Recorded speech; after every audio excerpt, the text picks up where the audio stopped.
আজকে 57 দিনে ওনারা তো বাকশাল কায়েম করে ফেললেন।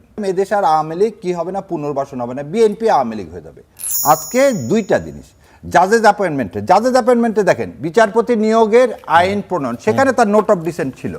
নোট অফ ডিসেন্ট থাকার পরেও দুটা অ্যাপয়েন্টমেন্ট হয়েছে। এখন এইখানে তারা কি লিখছিলেন দেখেন, দলীয় বিবেচনার ঊর্ধ্বে উঠে, এই দেখেন ভাই, দলীয় বিবেচনার ঊর্ধ্বে উঠে কি হবে, কেবলমাত্র দেখেন, কেবলমাত্র জ্ঞান প্রজ্ঞা নীতিবোধ বিচারবোধ ও সুনামের কঠোর মানদণ্ডে, তাহলে দলীয় করবেন না। এই কথা কি এখানেও আছে কি, প্রশাসনে দলীয় করবেন না, স্বায়ত্ত শাসন দিবেন, নির্বাচনের মাধ্যমে করবেন, নির্বাচিত কাকে সরাবেন না। সমস্ত জেলায় বিএনপি ছাড়া আর কোনো লোক নেই বাংলাদেশে, অ্যান্ড 16 কোটি জনগণই বিএনপি। সেই জন্যে, এবং কোনো বিরোধী দলও নাই, কোনো দল নাই, মত নাই, কিছু নেই। এটা তো বাকশালের এক ফর্ম। আজকে 57 দিনে ওনারা তো বাকশাল কায়েম করে ফেললেন।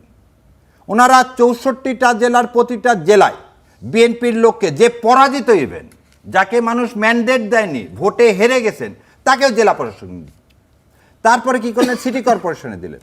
আর আমি তো বাবা স্বামীর অনুষদে কীভাবে ক্রিকেটের মাঠ দখল হলো, ক্রিকেট খেলার কি হবে আল্লাহ মাহবুদ জানে, কিন্তু সেইখানে পর্যন্ত নগ্ন হস্তক্ষেপ। তাহলে দলীয়করণ, তাহলে আপনি আর হাসিনাকে দোষ দেন কেন?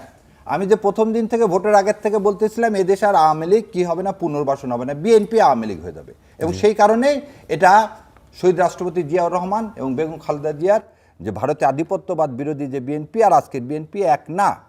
আমার ঠাকুর ভাই যে কথা কনস্টিটিউশনে দিয়ে বললেন, আরে ভাই আপনি তো বললেন, আপনি কি বললেন সংসদে, কি বললেন, যেখানে যেখানে কি কথাটা লেখা আছে, এই নোটটা দেওয়া আছে।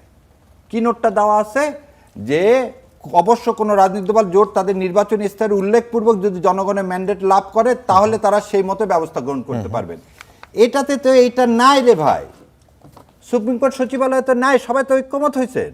তাহলে আপনি এখানে হাত দিলেন কেন? তার মানে দ্বিচারিতা বলবো না, আপনি বেইমানি করতেছেন জাতিসংঘে। এবং absolute majority creates absolute anarchy, এবং অ্যাবসলিউট মেজরিটি আপনাকে দিছে যে দাদারা, সেই দাদাদের কথায় আপনি আবার বিচার বিভাগ ধ্বংস করতেছেন। আপনি এখন যেটা করলেন কি, এই যে আপনি একটু আগে বললেন না, নির্বাহী বিভাগের কাছে কি বিচার বিভাগ দায়ী থাকবে? সেপারেশন অফ পাওয়ার কাকে বলে ভাই আমার? ইয়েস, মারবেরি ভার্সেস মেডিসন মামলায় প্রথম কি বলা হয়েছে, the supreme court is the guardian of the constitution, and supreme court কার কাছে দায়বদ্ধ থাকবে? 7 জনের তো সুপ্রিম জুডিশিয়াল কাউন্সিল আছে।